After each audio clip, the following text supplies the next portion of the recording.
சாவிகள் எப்போதும் மிகவும் சிறியதாகத்தான் இருக்கும். சாவிகள் பெரிய பொருட்கள் அல்ல. ஒரு பெரிய பூட்டினை ஒரு சிறிய சாவி திறந்துவிடும்.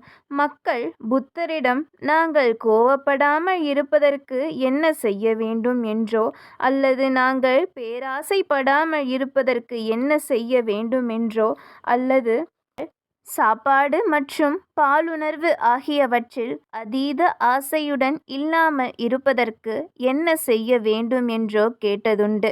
அதற்கு அவரது பதில் எப்போதும் ஒரே பதிலாகத்தான் இருக்கும். விழிப்புடன் இருங்கள். உங்களது வாழ்க்கையில் விழிப்புணர்வை கொண்டு வாருங்கள் என்பதுதான் அது. அவரது சீடரான ஆனந்தர் ஒவ்வொரு மக்களும் புத்தரிடம் கேட்டதை கேட்டுக்கொண்டிருந்தார். மக்கள் பலவிதமான பிரச்சனைகளில் இருந்து வந்தார்கள். ஆனால் அனைவருக்கும் மருத்துவரின் மருத்துவ சீட்டு மட்டும் ஒன்றுதான்